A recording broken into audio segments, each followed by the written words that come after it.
brave, determined, idealistic, with their whole lives ahead of them, risking more than they can fully understand. Where are they now?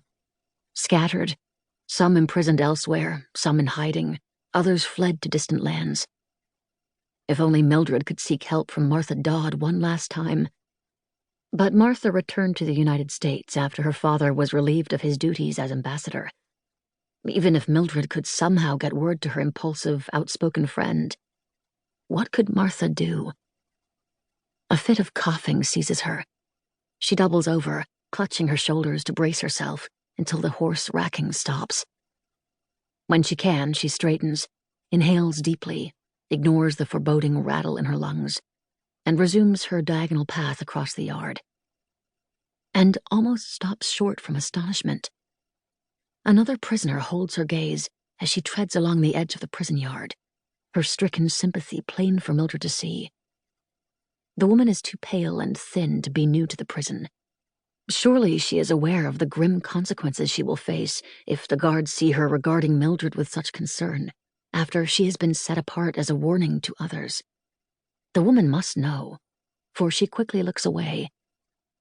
Mildred's heart sinks, only to rise again when the woman glances back and offers her the barest trace of an encouraging smile. Mildred feels new strength flow through her. It is just a glance, but it nourishes her starved soul.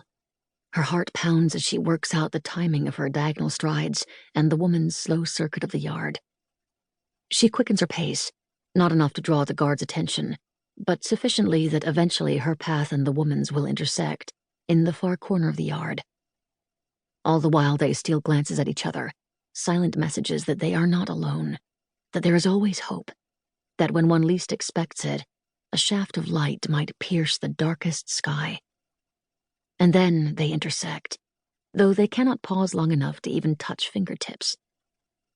"Take care of yourself," Mildred murmurs as they shuffle toward each other and away.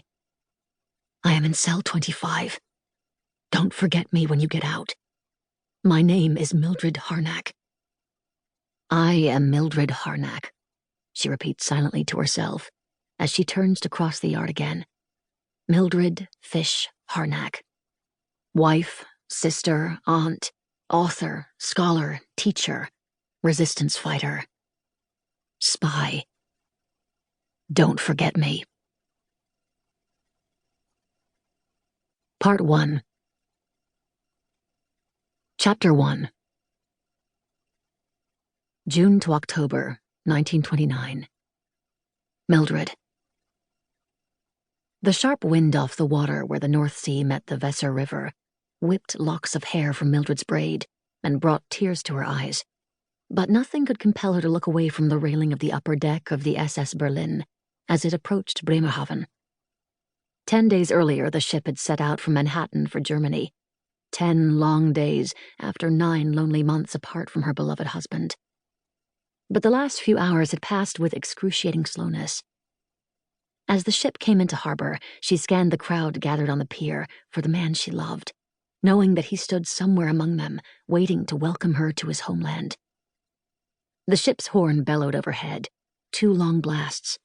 Sailors and dock workers tossed ropes and deftly secured knots. The passengers shifted in anticipation as the ramps were made ready for their descent. Where the pier met the shore, a brass band played a merry tune in welcome.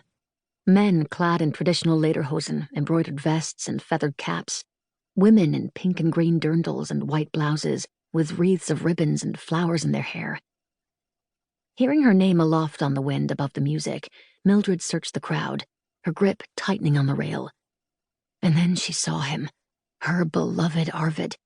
His hair neatly combed back from his wide brow, his blue eyes kind and intelligent behind wire-rimmed glasses. He waved his hat in slow arcs above his head, calling her name, radiant with joy. "Arvid!" she cried, and he waved back. And soon she was ashore and darting through the crowd into his embrace. Tears of joy spilled over as she kissed him, heedless of the sidelong glances of the more reserved passengers and families all around them. "My darling wife," Arvid murmured, his lips nuzzling her ear. "It's wonderful to hold you again. You're even lovelier than I remember."